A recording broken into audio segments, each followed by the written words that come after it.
नमस्कार प्रेक्षकांनो, मालिकेच्या उद्याच्या भागामध्ये आपल्याला पाहायला मिळणार आहे मल्लिकाने खूप मोठा डाव रचलेला आहे आणि बिचारी मंदा आता त्यात पुन्हा अडकली जाणार का मंदाच आता मल्लिकाच्या शिट्ट्या वाजवणार हे आपण या व्हिडिओमध्ये पाहणार आहोत। कारण कितीही काही करायचं ठरवलेलं असलं तरी ही मंदा जी हाव काही केल्या कमी होत नसते आणि प्रत्येक वेळेस त्याच्यामध्ये ती अडकत राहते आणि तिचाच डाव तिच्या अंगाशी येत असतो। हे नेहमीच घडत असतं, पण त्यासोबतच आणखी काही गोष्टी म्हणजे समरला स्वानंदीची असणारी काळजी, ह्या सुद्धा गोष्टी आपल्याला पाहायला मिळणार आहेत। समर स्वानंदीच्या हातावरती प्रेमाने फुंकर सुद्धा मारत आहे, तिची काळजी घेत आहे, हे आपण पाहणार आहोत। त्यासाठी हा व्हिडिओ शेवटपर्यंत पहा। त्याचबरोबर चॅनलवरती नवीन असाल तर चॅनलला नक्की सबस्क्राईब करा। तर इकडे आता स्वानंदी घरी आलेली असते आणि समर चिडलेला असतो। समर म्हणतो की तुमच्या आईचं हे नेहमीचं झालंय, किती वेळा मी समजून घ्यायचं आहे आणि किती वेळा गोष्टी ऐकून घ्यायच्या आहेत, आता तर कहर केलेला आहे त्यांनी, तुम्ही बघा एकदा। स्वानंदी म्हणते की हो आम्ही खूप समजवतो तिला, पण तिच्या लक्षातच येत नाहीये, तिला प्रत्येक वेळेस असंच वाटत असतं आणि ती त्याच पद्धतीने वागत असते, असं स्वानंदी सांगत असते। तेव्हा मात्र समर म्हणत असतो की ते बघा काय करायचंय ते तुमची तुम्ही, कारण मला ते अजिबात पटलेलं नाही, असं समरने स्पष्टपणे सांगितलेलं असतं।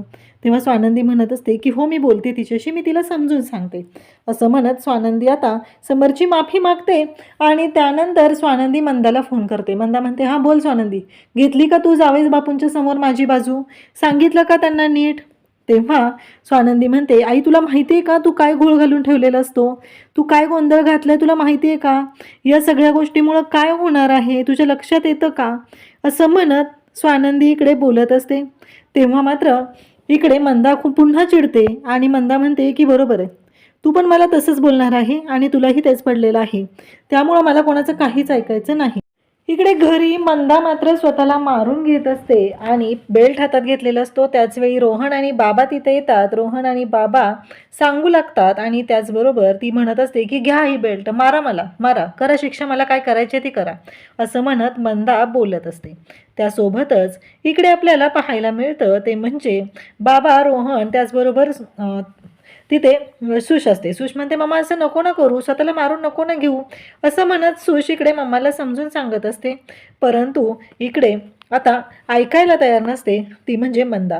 त्याचवेळी बाबा म्हणतात घेऊ दे मारून, तिला तिच्या चुकांचा पश्चाताप होतोय की नाही, घेऊ दे, तुम्ही शांत राहा बरं, आणि रोहन शांत हो, सुश शांत हो, इकडे बिचारी सुश समजवत असते, पण मंदा मात्र ऐकून घ्यायलाच तयार नाहीये। इकडे मात्र हे दोघंही तिला समजवत आहेत। तिचं असं म्हणणं आहे की चूक माझी आहे, मान्य आहे मला, पण मी मान्य केली आहे ना, ती बाई प्रत्येक वेळेस आपल्याला असा त्रास देते आणि आपण मात्र तिला तिच्याबद्दल मी खरं सांगितलं तरी कोणीच माझ्यावर विश्वास ठेवलेला नाहीये। खरं तर यावेळेस मंदाचं अगदी बरोबर असतं, पण मंदाला कुठं माहिती असतं की आता काय होणार आहे, आणि त्याचवेळी सुश तिला समजवत असते, पण मंदा ऐकून घ्यायला तयार नसते। रोहन आणि बाबा आत निघून गेलेले असतात, मंदा स्वतःला मारून घेत असते। त्यासोबतच इकडे पाहायला मिळतं ते म्हणजे आता इकडे बसलेले असतात अंशू, त्याचबरोबर अर्पिता आणि मल्लिका। मल्लिका म्हणत असते की ह्या बाईची मजल जरा जास्तच वाढलेली आहे, हिने जरा अतिच केलेलं आहे, असं म्हणत मल्लिका बोलत असते। आणि त्यासोबतच इकडे पाहायला मिळतं ते म्हणजे इकडे अंशू म्हणत असतो की बरं झालं, तिनं जो काही गोंधळ घातलाय ना तो बरं झालेला आहे, त्यामुळं माझी शिक्षा तर कमी झाली, उलट माझ्यासाठी ही गोष्ट फायद्याचीच ठरलेली आहे, असं अंशू तिला सांगत असतो। तेव्हा मात्र ती म्हणत असते की तुला कळतंय का तू काय बोलतोयस, असं म्हणत त्याला ओरडत असते। तेव्हा मात्र अंशू म्हणत असतो की मम्मा एक गोष्ट तुझ्या लक्षात आलेली नाहीये, तू चुकीच्या पद्धतीने विचार करते, बघ जरा एकदा विचार करून, मग तुला कळेल की काय झालंय ते। तेव्हा ती म्हणत असते की आता तिला मी शिक्षा देणारच आहे, आणि इकडे त्याचं असं म्हणणं असतं की बघितलं ना, आज दादाने तुझी बाजू घेतली म्हणून बरं झालं आणि हा आपल्यासाठी फायदाच आहे। तेव्हा ती म्हणते बरोबर आहे, इतकी वर्ष मी इतका अपमान सहन केलेला आहे। आता मल्लिका मात्र शांत बसत नाही, मल्लिका काही बायकांना फोन करते आणि त्या बायकांना बोलत असते। त्या बायकांना म्हणते की हे सगळं जेव्हा घडत असतं तेव्हा मात्र त्या बायकांना ती म्हणते एका ठिकाणी यायचं आहे। इकडे दुसऱ्या दिवशी आता अंशू बसलेला असतो आणि त्याच वेळी इकडे स्वानंदी तिथं आलेली असते। अंशू मात्र स्वानंदीच्या समोर मुद्दामच ओरडून बोलत असतो, तो म्हणत असतो की नारायण कॉफी आण माझ्यासाठी, आणि हा मात्र थाटात इकडे टीपॉयवरती पाय ठेवून बसलेला असतो। तेव्हा मात्र स्वानंदी म्हणत असते काय चाललंय, तू विसरलास का, या घरातली सगळी कामं तू करत आहेस ते? तेव्हा मात्र तो म्हणत असतो की शिक्षा संपली, हिंमत असेल तर दादाला जाऊन विचार ना, तुला एवढंच वाटतंय ना. स्वानंदी म्हणत असते, म्हणजे अगं काल येऊन तुझ्या आईने जो काही गोंधळ घातलाय त्याच्यामुळे संपलंय हे सगळं. दादाने माझी शिक्षा कॅन्सल केली आहे. म्हणजे अंशुमने गोंधळ घातलेला असतो, मल्लिकाने रडारड केलेली असते आणि अंशूची शिक्षा कॅन्सल करून घेतलेली असते. इकडे मल्लिका आणि अर्पिता बोलत असतात. अर्पिता म्हणत असते की खूप मजल वाढली. मल्लिका म्हणते आता माझ्या स्टाईलने तिला मी धडा शिकवणार. तेव्हा मात्र अर्पिता म्हणते, अगं आई तुझ्या लक्षात का येत नाही मॉम? अगं तू विसरलीस का काय प्रॉब्लेम आहे ते? तिच्या घरी सगळ्यांना माहिती आहे आणि तू तिथे जाऊन काय करणार आहे? तेव्हा ती म्हणते, तू एक काम करायचं, तिच्या घरी कोणी नसताना आपण जायचं आहे आणि जर तिथं कोणी नसेल तर मग काय करणार आहे सांग बरं. मग त्यावेळेस आपण फायदा करून घ्यायचा आहे आणि ते काम तुला करायचं आहे.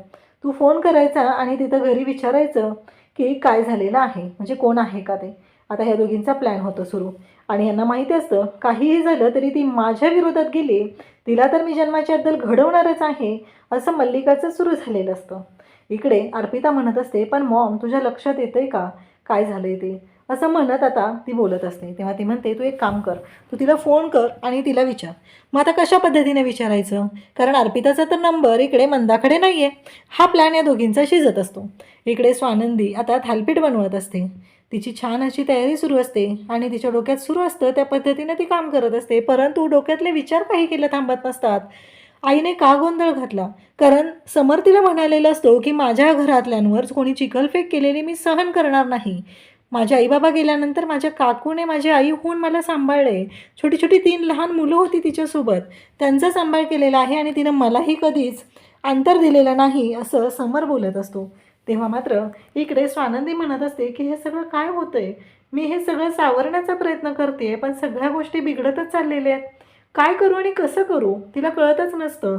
आणि इकडे समर मात्र जिना उतरून खाली येत असतो आणि त्याचवेळी समर म्हणू लागतो की अरे वा, मस्त गरमागरम थालपीठ, त्याच्यासोबत शेंगदाण्याची चटणी आणि दही, खरंच खूप भारी वाटतंय, खूप छान सुगंध येतोय, असं म्हणत समर बोलायला सुरुवात करत असतो. आणि त्यासोबतच इकडे पाहायला मिळतं ते म्हणजे तिथे तो आलेला असतो आणि पाहतो तर काय, स्वानंदीच्या हाताला चटका लागतो. स्वानंदी या विचारांमध्ये असतानाच थालपीठ तव्यात टाकत असते आणि चटका लागतो.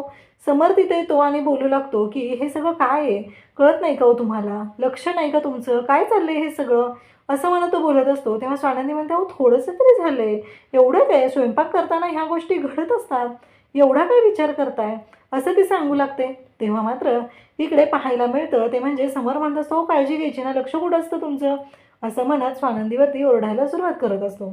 इकडे मंदाच्या हाताला लागलेलं असतं आणि मंदा मात्र म्हणत असते की काय करू मी, हे सगळं काय घडतंय माझ्यासोबत, असं म्हणत मंदा म्हणत असते की जखम झाली आहे, सुश जरा येतेस का, माझ्या हाताला मलम लावून देते का, असं म्हणत सुशला ती बोलवत असते. पण सुश मात्र म्हणत असते की मॉम तुला माहिती आहे ना काय झाले ते, अगं आत्ता माहिती आहे ना मला जायचं आहे कॉलेजला आणि मी नेल्स पण केलेत ना, माझे नेल्स खराब होतील, हे सुशचं बोलणं चाललेलं असतं.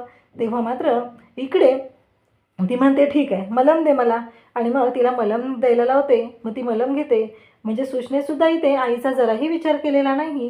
सुष मात्र म्हणत असते की नाही, काहीही असलं तरीही मम्मा हे सगळं जे काय आहे ना खरंच, आणि तेव्हा ती हाताला मलम लावते. म्हणते मी मारून घेत होते पण जरा जास्तच लागलेलं आहे, असं म्हणत तिने गोंधळ घालायला सुरुवात केलेली असते. परंतु तिच्या हाताला खरंच तेवढा मार लागलेला असतो आणि म्हणूनच बिचारी बोलत असते. त्यासोबतच इकडे मात्र इकडे पाहायला मिळतं ते म्हणजे तिला वाईटही वाटत असतं की ह्या सगळ्या गोष्टी काय होत आहेत, कशा पद्धतीने हे सगळं चालू आहे, या गोष्टीचा विचार तिच्या डोक्यात सुरू झालेला असतो. आणि मग ती मलम लावते. इकडे मात्र तिचा फोन वाजायला सुरुवात होते.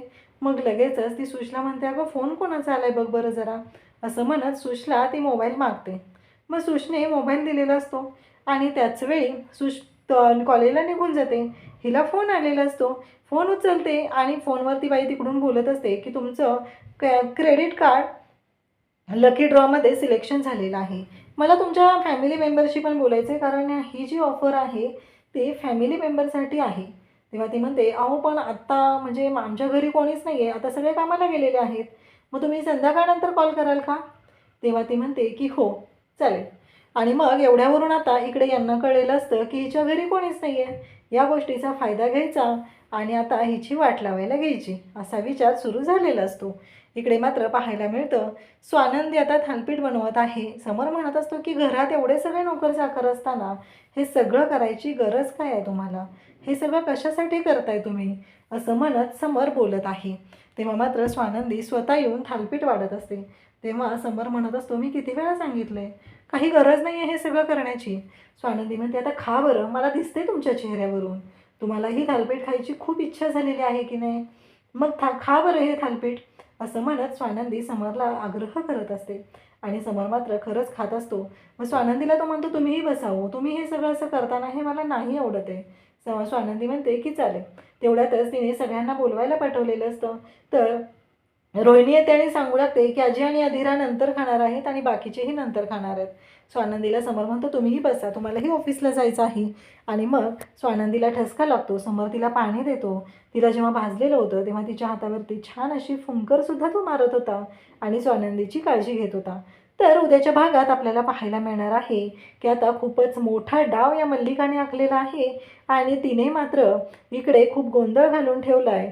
आणि काही लोक बायका घेऊन आता ती मंदाच्या घरी गेलेली असते आणि मंदाला त्या बायका दिसतात. तेव्हा ती म्हणते कोण तुम्ही, का आलात. तेव्हा ती मग मल्लिका मागून येते आणि म्हणते ओळखलं का, काल आमच्या घरी येऊन राडा घातला, आता तुझ्या घरी कसा राडा घालते ते बघ, असं म्हणत खानदिशी मंदाच्या कानाखाली वाजवलेली असते. बिचारा मंदाला कळायचं बंद होतं आणि मल्लिकाने तिच्यावर हल्लाच करायला सुरुवात केली. इकडे स्वानंदी आनंद सगळेजण बोलत असतात. स्वानंदी म्हणत असते की काय करायचं. आनंद आणि त्याचबरोबर निकिता दोघेही तिला सांगू लागतात की एक गोष्ट लक्षात ठेव स्वानंदी, काही झालं तरीही आता काकूंच्या विरोधातही तुला पुरावे गोळा करावे लागणार आहेत. इकडे मात्र आता मंदाने तिचा फोन हातात घेऊन मल्लिका जेव्हा तिला मारत असते तेव्हा फोन हातात घेऊन स्वानंदीला एक ऑडिओ मेसेज पाठवलेला आहे आणि त्यामुळं स्वानंदीच्या लक्षात आलेलं आहे की काय गोंधळ झालेला आहे. आणि स्वानंदीने मात्र तो ऑडिओ मेसेज पाहता क्षणी धाव घेतलेली आहे आणि स्वानंदी घरी जाते आणि पाहते तर काय, मंदाला मल्लिका मारत असते, तिचा गळा दाबत असते, केस ओढत असते आणि स्वानंदीने त्या क्षणी पहिलं पुरावा मिळवलेला आहे आणि तो म्हणजे मंदालाच मल्लिका ज्या पद्धतीने मारत आहे, त्या बायका तिला मारत आहे, त्या सगळ्याचा पुरावा गोळा केलेला आहे. आणि स्वानंदीने तो व्हिडिओ रेकॉर्ड करून नंतर त्या घरात एंट्री घेऊन मंदाला वाचवलेलं आहे. हे सगळं कशा पद्धतीने होणार आणि स्वानंदी आता मल्लिकाची कशी वाट लावणार हे आपल्याला पुढे पाहायला मिळणार आहे. अशाच अपडेटसाठी चॅनलशी कनेक्ट राहा. थँक्यू.